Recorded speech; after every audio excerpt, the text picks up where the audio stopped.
안녕하십니까, 김상규입니다. 로마서 농고 40번째가 됩니다. 오늘은 술라가 내전에서 승리하는데, 술라는 전쟁을 하면서도 끝까지 평화를 제의합니다. 평화를 제의하니까 저쪽에서는 안심을 하게 되죠. 그리고 내가 원하는 걸 전쟁이 아니다 계속 표명을 합니다. 그런 것이 주민들이라든지 부하장수라든지 또 원로원 의원들 지지를 얻어낸 방편이 아니었나 생각이 됩니다. 내용에 들어가 보면 술라가 진군을 해오는데 킨나파도 가만히 있지는 않았던 것 같습니다. 나름대로 자기들도 준비를 했는데, 킨나가 죽고 나서 수장 역할을 한 사람이 파피리우스 카르보라는 사람이에요. 로마 시민권을 이탈리아 사람한테 주는 걸 적극적으로 주창한 사람입니다. 그 당시에 무기를 든 사람한테도 줄 수 있다, 이런 법을 주창해서 동맹시 전쟁을 마무리하는데 큰 공을 세운 사람인데, 평등한 투표권이 중요하다는 걸 알았어요. 우리가 하는 작업이 있어서 좀 늦었을 뿐이다. 평등한 투표권을 완전히 보장한다. 그리고 술라의 위험성을 홍보를 하는데, 이놈 굉장히 위험한 놈이다. 시민권하고 평등한 투표권 보장한다 하지만 그거 못 믿는다. 결국 이 철회할 거다. 그리고 이놈 굉장히 잔인한 놈이다. 아테네의 약탈한 걸 너가 잘 알고 있지 않느냐. 나중에 이놈한테 점령당하고 나면 엄청난 피해를, 죽음을 각오해야 된다, 이런 분위기를 만들어냅니다. 그리고 자기는 집정관에서 물러나서 갈리아 키살피나의 총독으로 부임합니다. 갈리아 키살피나가 바로 이탈리아 북부 여기입니다. 우리가 휴전선에 군대를 배치하듯이 여기에 외적을 막기 위해서 많은 군대가 있었어요. 그걸 전쟁에 활용하려고 그럽니다. 그리고 또 하나는 동지를 규합하기 위해서 집정관 2명을 별도로 선출을 하는데, 노르바누스라는 사람하고 스키피오를 집정관으로 선출을 합니다. 노르바누스는 시칠리아 총독을 오래 한 사람이고, 스키피오는 얼마 전까지 마케도니아 총독을 한, 이 사람들을 데려와서 술라와 맞서 싸우게 합니다. 저번에 아피아가도가 경부고속도로 같다고 이야기했는데, 술라가 아피아가도를 따라서 올라옵니다. 그 다음에 전쟁은 카푸아 근처에서 일어나게 됩니다. 근데 이제 여기 아피아가도인데 좀 좁게 보이지만 이게 폭이 6m가 됩니다. 그러니까 마차 2개가 교행할 수 있는 편도 1차로로 보면 될 것 같습니다. 지금은 울퉁불퉁한데, 예전에는 이제 석회라든지 시멘트 이런 걸 주입을 해서 팽팽하게 만들었다고 합니다. 이게 그 당시에 도로의 거점을 확보하는 것이 전쟁에 승리한 방편이었다고 생각이 됩니다. 그래서 노르바누스가 직접 이제 전투를 하게 되는데, 그 전에 술라는 평화 제의를 합니다.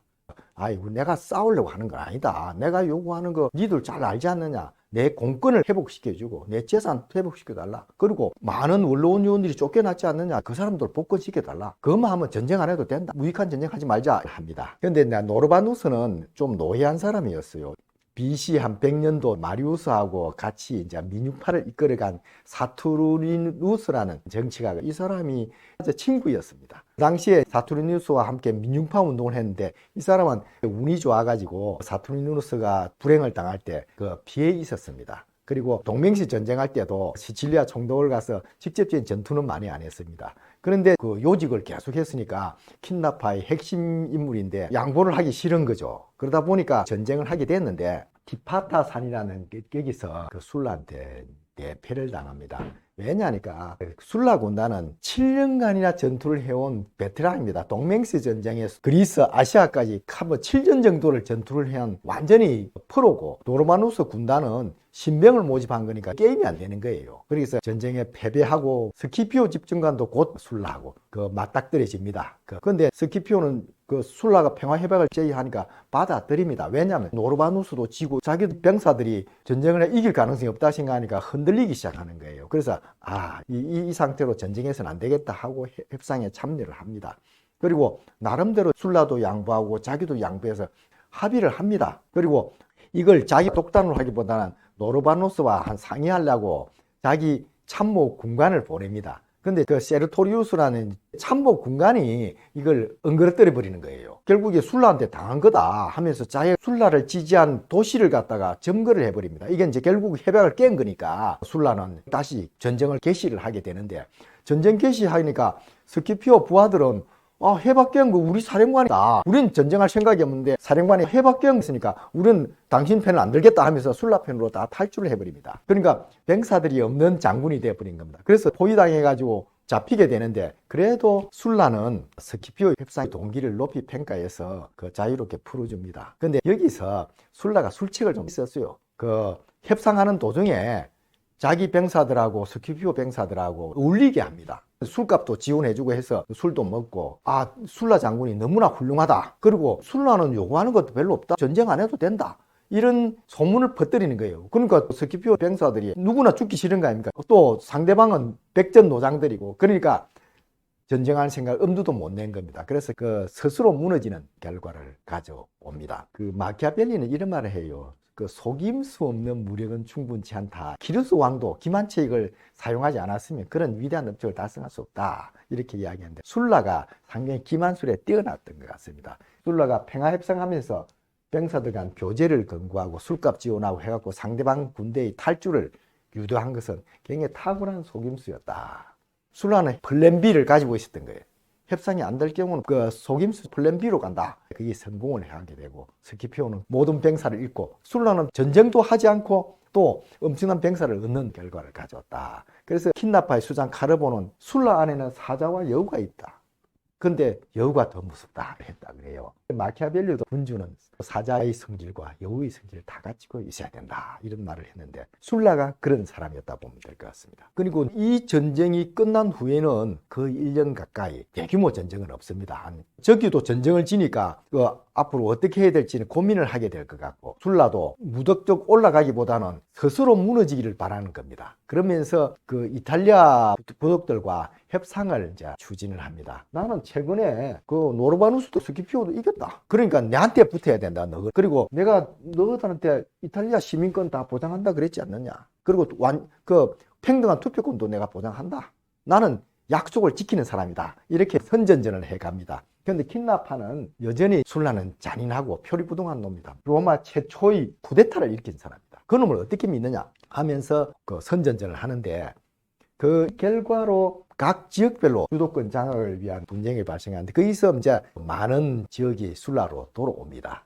그럼에도 불구하고 결코 돌아오지 않은 부족이 있었는데, 그게 삼리움족과 루카니아 일부였던 것 같습니다. 왜 이렇게 되었냐 하면, 이 삼리움족은 동맹시 전쟁에서 마지막까지 저항하는데 평화를 협상하면서 킨나가 너무 많은 조건을 들어줬던 것 같아요. 그래서 사실상 독립을 하고 있었어요.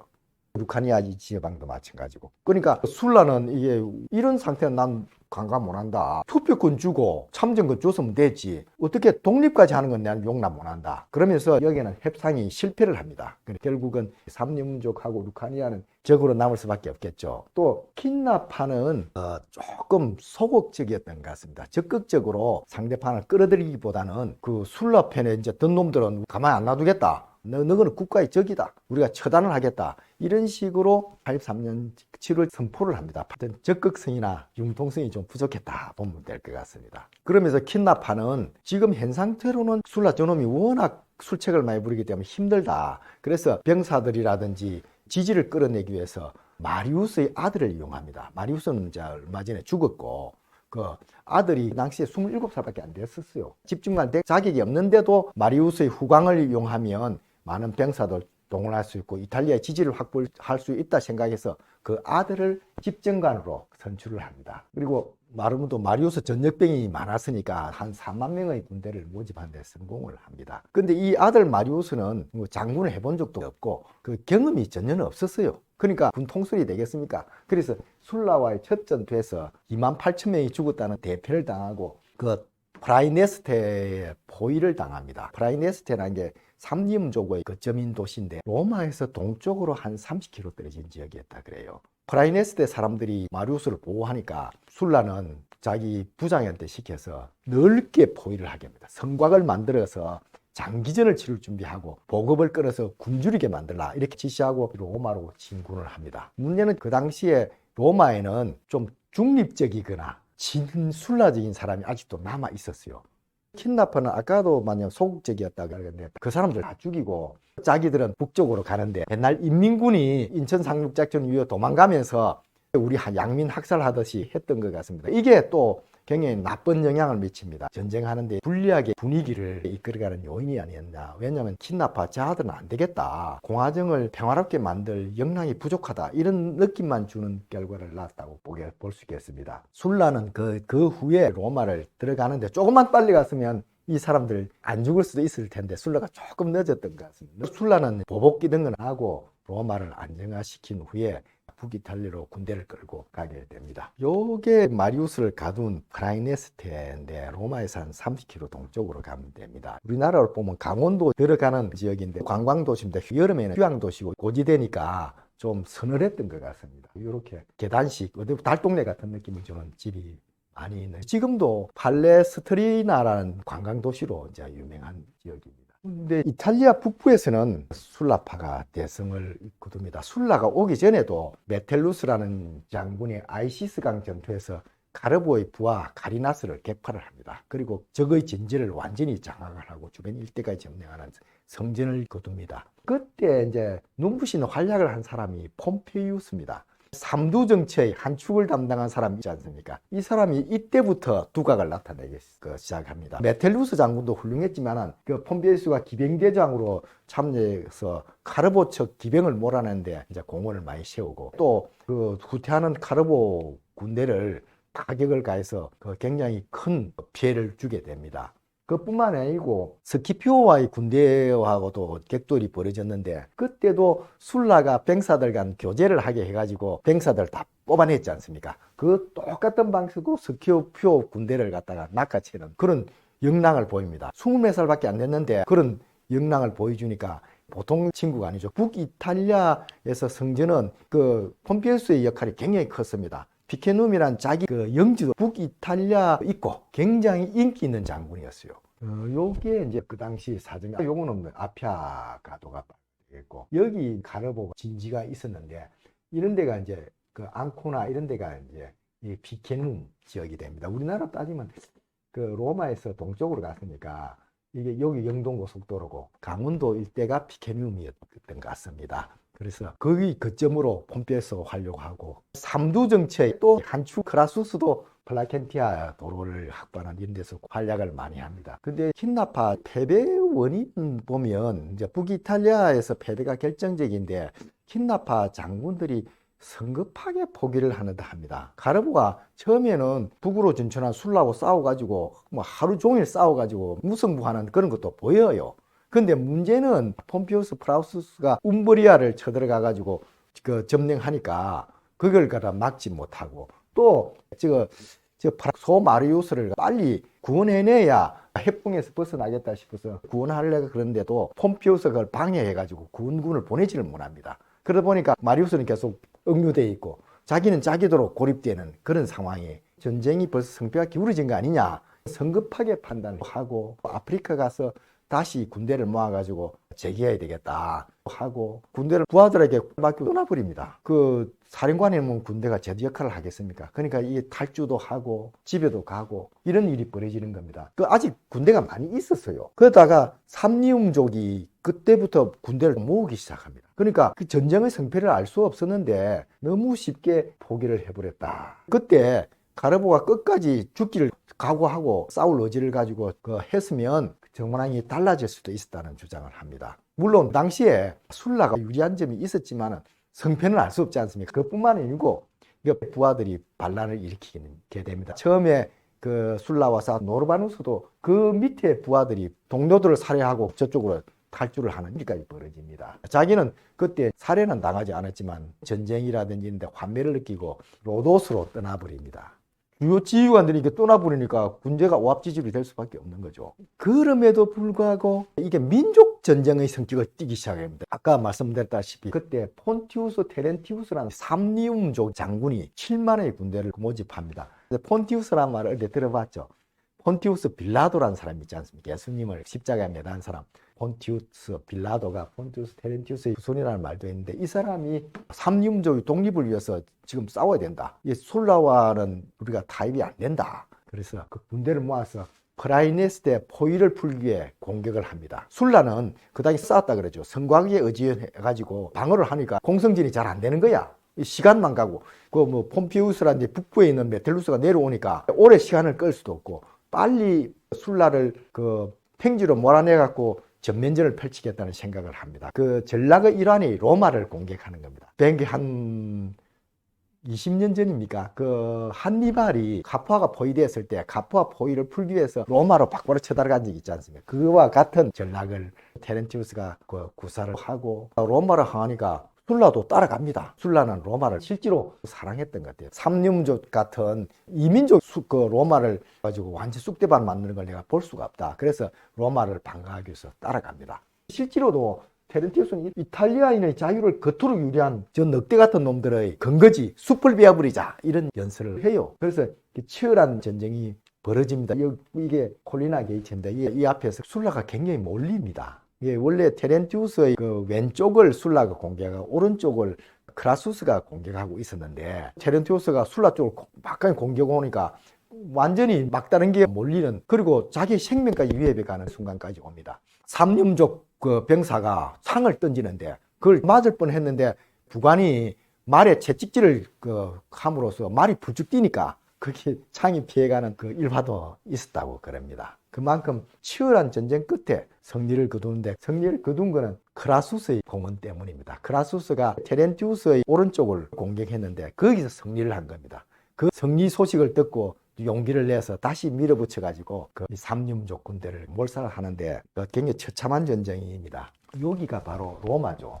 콜리나 게이트라는 이 역인데 로마의 동북쪽입니다. 그 프라이네스트에서 오는 도로하고 연결되는 거기서 이제 전쟁이 벌어집니다. 결국 이제 이 전쟁 끝에 이제 내전은 종식이 됩니다. 11월 테렌티우스는 이 전쟁에서 죽게 됩니다. 그리고 킨나파의 마르키우스 카리나스도 잡혀서 죽음을 당하고 테렌티우스의 머리는 프라이네스트의 성배에 걸립니다. 프라이네스트는 아직도 항복 안 하고 있었으니까 테렌티우스의 머리를 보여주면서 항복해라 해서 항복하게 되는데 이 콜리나 전투에서 5만 명이 죽고 6천 명 내지 8천 명이 포로로 잡힙니다. 그 중에서 한 6천 명 되는 삼림족 병사들은 전부 다 사형을 당합니다. 그리고 프라이네스트에서도 아들 마리우스하고 테렌티우스 아들도 그 서로를 찔러서 자결을 하게 됩니다. 그리고 성 안의 여자와 아이들 빼고는 남자들은 거의 다 죽습니다. 그 술라의 승리 원인은 아무래도 술라가 평화 제안 등 뛰어난 정치력을 발휘했다고 봐야 될 것 같습니다. 전쟁을 하기 전에 나는 평화를 원한다, 전쟁을 원하지 않는다는 걸 표현함으로써 어쩔 수 없이 전쟁을 하는 것처럼 이제 하고, 또 나는 원로원을 복원하겠다, 그 기능을 다시 정상화하겠다, 이런 공약을 내서 귀족들을 자기 편으로 모읍니다. 그러니까 홍보전 선전전에서 이겼다고 봐야 되겠죠. 또 병사들이 진군을 할 때도 약탈을 못하게 하면서 평화의 군대의 모습을 보여줍니다. 반면 킨나파는 술라의 과거 행적만 문제 삼았던 것 같습니다. 이게 옛날 쿠데타 일으킨 놈이다, 이게 아테네 약탈의 놈이다, 이 잔인한 놈이다, 옛날 동성연애자, 이런 이야기만 하는 거예요. 어떤 평화 대할인이라든지 원로원이라든지 로마의 정치 제도 이런 걸 복원하는 데 대해서는 공약을 내세우지 않았던 것 같습니다. 그래 보니까 아무래도 술라 쪽으로 많은 사람이 기울었지 않나 생각이 들고, 술라 쪽에는 또 탁월한 장군들이 많았어요. 특히나 세대 교체가 되고 차세대 리더들이 나타나는 거예요. 폼피우스는 그 당시에 22살밖에 안 됐어요. 그럼에도 결정적인 공을 많이 세웁니다. 그 북이탈리아뿐만이 아니고 저 시칠리아도 점령하고 도망간 가르보도 죽이고 또 아프리카 가서도 킨나파를 몰아내는 역할을 합니다. 크라수스는 알다시피 콜리나 전투에서 결정적인 역할을 하지 않습니까? 그 술라고 죽을 뻔한 상황에서 그걸 역전시킨 그런 장군인데, 킨나파 장군은 굉장히 무능했어요. 아들 마리우스도 굉장히 무능했고, 스키피오는 군대를 모아주면 2번이나 전쟁도 안 하고 다 뺏겼지 않습니까? 그런 그 무능한 장군이 있었던 게 패착이고, 또 한 가지는 성급한 포기입니다. 왜냐하면 삼림족하고 합쳐서 전쟁을 제기했으면 훨씬 유리한 조건에서 부하들도 많이 살리고 전쟁을 종식할 수도 있었지 않나 생각이 듭니다. 그래도 그 중에서 가장 결정적인 거는 술라의 평화를 주창한 거 아니겠느냐 생각이 드는데, 뭐 전쟁이 될 수밖에 없다는 걸 알았어요. 그럼에도 불구하고 술라는 평화를 제기합니다. 공을 저쪽으로 던지는 거죠. 그러면서 자기는 전쟁을 원하지 않는다는 맹분을 획득합니다. 나는 전쟁 원하지 않는다, 어쩔 수 없이 할 수밖에 없었다, 이런 걸 자꾸 상기를 시키고 이탈리아 사람들을 안심을 시킵니다. 그래서 라티움이라든지 많은 이탈리아가 술라 편으로 돌아서는 계기를 가져왔습니다. 근데 킨나파는 전쟁을 원한다는 인상을 주고 말았어요. 그 협상을 거부한다거나 협상파라든지 중도파 중립적인 인사까지도 살해하고 이런 게 굉장히 나쁜 결과를 가져왔다. 어떻게 보면 킨나파 이놈들을 믿어가지는 안 되겠다. 앞으로 그 미래의 어떤 우리 로마 정치를 이끌고 갈 세력이 되지 못한다. 이런 판단을 내렸던 거 아닌가 싶습니다. 또 하나는 그 동맹시 전쟁 이후에 이탈리아 사람들이 전쟁에 지쳐 있었어요. 킨나 쿠데타도 있고 한 몇 년간 평화가 있었을 뿐이지 계속 전쟁의 두려움 속에 살아가다 보니까 빨리 전쟁을 끝냈으면 좋겠다. 이런 생각을 가졌던 것 같습니다. 킨나도 결국은 그 전쟁을 원하지 않는 그 병사들에 의해서 살해당하지 않습니까? 그처럼 그런 상황을 잘 활용한 사람이 술라였다는 생각이 듭니다. 그 술라의 평화제안과 유사한 주장을 하는 게 요새 이재명 후보인 것 같습니다. 중도지향과 통합 기치 이런 게 탁월한 선거 전략이라고 봐집니다. 다만 이걸 이제 믿음을 줘야 되잖아요. 술라는 믿음을 준 사람입니다. 뭐 자기가 말한 건 확실하게 지키는 사람이었어요. 그래서 믿음을 주는 이런 게 뒷받침돼야 되는데 요새 보면 그 경제 성장을 이야기를 하면서 호텔 경제학 이런 걸 하는데 저는 틀렸다고는 생각이 안 들어요. 왜냐하면 이것도 케인즈 경제학이고 수요 진작 정책이죠 뭐. 근데 수요 진작 정책이 너무나 오랫동안 해와가지고 이게 거의 마약처럼 돼가고 있는 게 현대사회의 특징입니다. 문재인 대통령이 소부장, 소득주도 성장이라는 게 바로 이겁니다. 그 수요 진작 정책이죠. 근데 이제 그 수요 진작해도 그걸 유지하려면 결국에는 계속 정부 돈이 들어가야 되지 않습니까? 이걸 정부 돈이 더 들어가지 않고 자생적으로 돌아가게끔 하는 게 그 더 좋은 경제 정책이죠. 왜냐하면 뭐 세금이 어디 하늘에서 떨어집니까? 결국 국민 주민에서 나오니까 국민 부담을 줄이는 정책을 하는 게 훌륭한 정치 아니겠습니까? 그래서 제가 볼 때는 이런 것보다도 사유재산제 보장이 더 효과적인 성장 정책이 아니겠느냐 이런 생각이 들어요. 옛날 덩사오핑이 옛날 하이에크를 만든 적이 있어. 하이에크가 노벨상 받고 나서 다시 각광을 받기 시작할 때 북경으로 초도해가지고 어떻게 하면 인민의 삶을 향상시킬 수 있습니까? 이렇게 물으니까 하이에크가 한 말이 있습니다. 인민들이 자기가 직접 생산한 물품에 대한 자유로운 처분권을 줘야 된다. 그렇게 되면 굉장히 열심히 일하고 그러다 보면 전반적으로 생산성이 올라갈 수밖에 없다. 이런 이야기를 합니다. 그래서 우리나라도 지금 규제개혁 이야기를 많이 하지 않습니까? 사실 사유재산제를 위협하는 이런 게 그 규제의 핵심이라고 생각돼요. 그 중에 하나가 대주주 할증제도 같은 상속세에서 뭐냐면 우리가 보통 현금으로 주거나 부동산으로 줄 때는 최고 세율 50%입니다. 근데 주식으로 물려줄 때는 특히 대기업 같은 경우는 대주주 할증제도가 있어요. 그래서 60%를 적용해요. 이게 말이 안 되는 소리라. 다른 나라는 주식으로 주는 것은 오히려 감액을 해요. 영국 같은 데는 반으로 깎아버립니다. 그런데 우리는 주식으로 주면 할증을 하니까 기업을 더 어렵게 하는 거죠. 삼성 이런 데 얼마 전에 12조 상속세 얻어맞았지 않습니까? 왜 코리안 디스카운트 이야기가 있겠습니까? 이런 불합리한 제도 때문에 생기는 겁니다. 우리나라 유력 기업들이 이렇게 세금을 많이 받고 어떻게 경쟁력을 유지하겠어요? 굉장히 불합리한 제도입니다. 이거라도 고치는 모습을 보여줘야 이재명 후보가 약속을 지킨다는 중도라는 이미지를 확실히 심어주지 않겠나 생각이 들고 또 노란봉투법 같은 것도 이게 사유재산제를 위협하는 겁니다. 사용자가 불법 파업 이런 걸 통해서 손해가 기물 파손 이런 게 생겼는데 그에 대해서 손해배상 청구권을 제한하는 그런 입법 아닙니까? 그러니까 사유재산 파괴에 대해서 묵인하는 그런 제도라고 볼 수도 있습니다. 이런 것이 우리나라의 기업을 어렵게 하는 제도인데 이런 걸 그대로 한다고 하면서 이재명 후보가 어떻게 내가 중도 통합이라는 말을 할 수 있겠어요? 그래서 이런 걸 재고를 해 주입사 하는 부탁을 드리고 싶습니다. 네, 오늘 여기까지 하겠습니다. 감사합니다.